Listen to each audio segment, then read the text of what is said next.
G'day and welcome back to the channel, Ginger Ninja's Movie Reviews, and welcome back to another Trashy Tuesday for 2025. Before we get into the film, I do want to say a big thank you to all my new and existing subscribers. Truly, it means the world to me that you guys are enjoying these reviews. Hopefully you're enjoying them as much as I am. This one, ooh, wow, we'll see. But anyway, thank you so much. If you wouldn't mind, do hit that thumbs up button, it'd be much appreciated. And if you're new to my channel, you might want to subscribe, hit that notification bell so you're notified every time I do release a new review. The movie we're looking at today is called After Death. It came out in 1989 and was directed by Claudio Fragasso. Probably butchering that name, but I apologize. The film stars Jeff Stryker, Candace Daly, and Massimo Vanni, among many more. The plot, and this is direct from IMDb. A woman goes back to an island where her parents were killed. They'd been working on a cure for cancer and accidentally raised the dead by angering a voodoo priest. With the woman is a group of mercenaries, and they meet up with some other researchers. They raise the dead again, and all hell breaks loose. Now, I got that directly from IMDb, and they got about 2/3 of that right. At least in the version I watched. There may be different versions out there which expand on some of it, but yeah, about 2/3 of that plot is correct. Now, the film, also known as Zombie 4, After Death, it's a wild, low-budget Italian zombie horror flick that will make you say, what the fuck did I just watch? It's part of the unofficial zombie series, and it follows in its predecessor's footsteps with its chaotic, gore-soaked blood and guts everywhere. And it blends campy horror with baffling plot choices, cheesy dialogue, and even cheesier acting. It's far from a cinematic masterpiece, but it is undeniably entertaining, especially for fans of cult horror. Even if you are asking yourself what you just watched after the credits roll.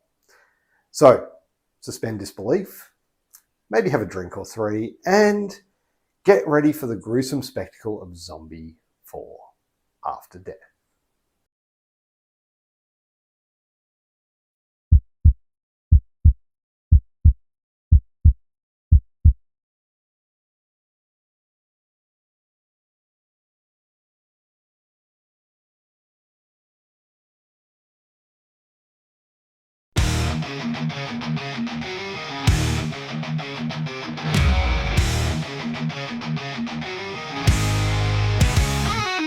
Lights dim, clouds gather round the scene.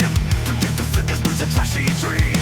Ninjas lurk through neon lit debris. Sock masters rule the wasteland sea.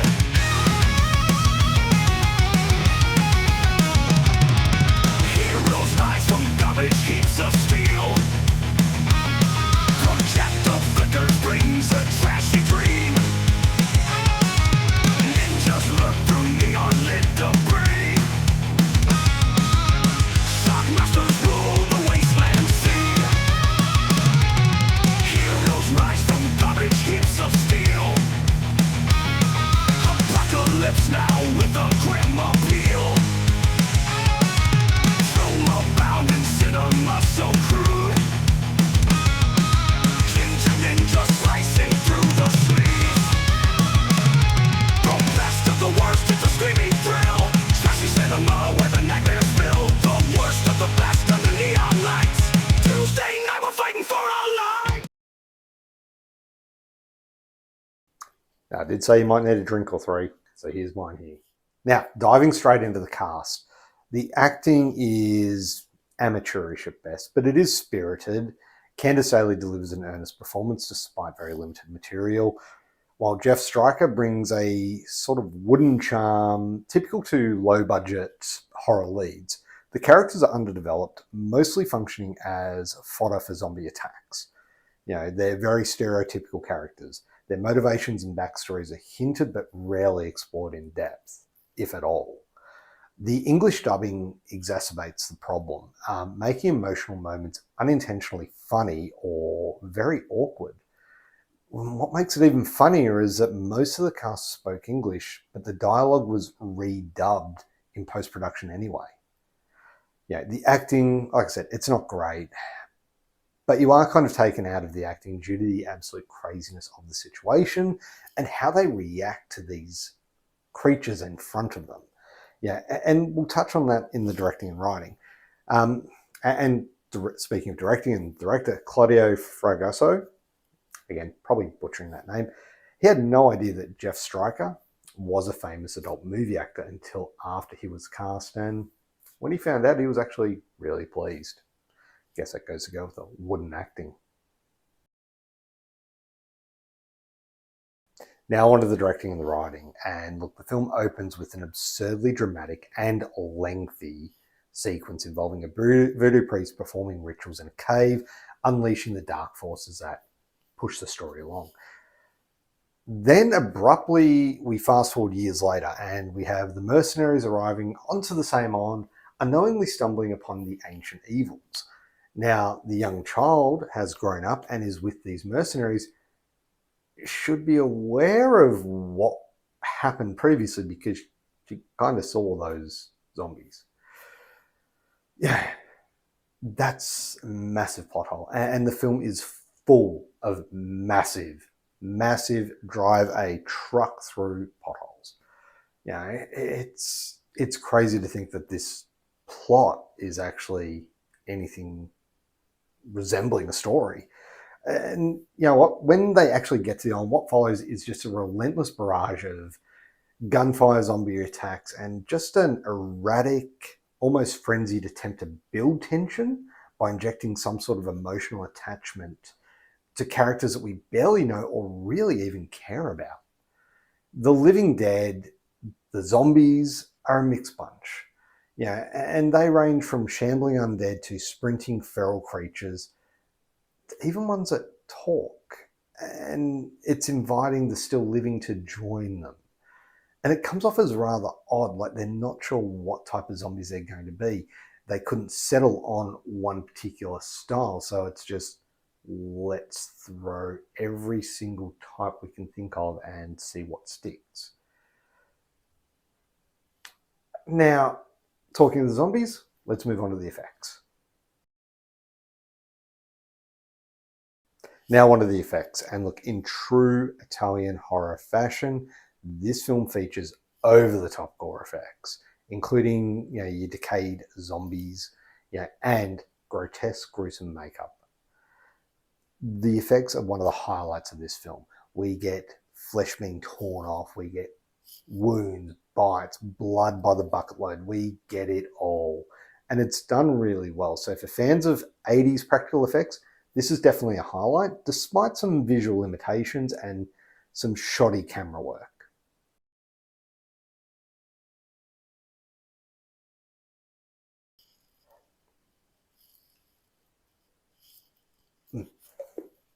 Now, rewatchability, that's a tough one. I did like what they tried to do here, and I appreciate the effort they put in the film, but it does not hold up and it fails to impress on a lot of points. So will I rewatch this? Honestly, I probably will. I do like a so bad it's good zombie movie, and this definitely fits that criteria. So, final verdict. And look, while After Death is unlikely to impress serious horror enthusiasts or mainstream audiences, it does hold a certain charm for those who appreciate campy, so bad it's good horror films.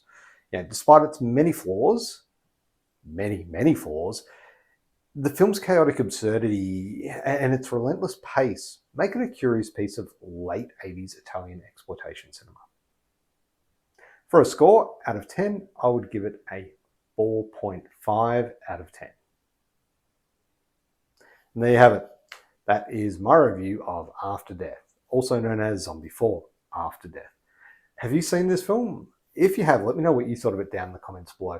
I will pop the link for it on the description. You can watch it for free on YouTube if you haven't seen it. It was on Tubi as well, so there's also that as an option if it's available in your area. So check it out. Let me know what you thought of it if you haven't seen it. If you have, just let me know. I'm keen to hear other people's thoughts on this one, because for me it's a very interesting style of film. Like it has a lot of elements which make it a good movie, but also a lot which take away from it and make it a really bad movie. So yeah, it straddles that line very much. Anyway, that's it for me today. Thank you very much for watching. If you haven't already, please do hit that thumbs up button. It'd be much appreciated. And of course, if you've made it this far, you might as well hit that subscribe button. But don't forget to hit that notification bell so you're notified every time I do release a new review. Currently at this stage, I do have my Trashy Tuesdays, and we've also got Franchise Fridays. We're currently looking at the Tremors series. I will be popping a poll up on my community page sometime in the next week or so regarding the next franchise of what I'll be doing. So you get to choose which one I'll be looking at. But other than that, that's pretty much it for me today. Thank you very much for watching and have a great day. Bye.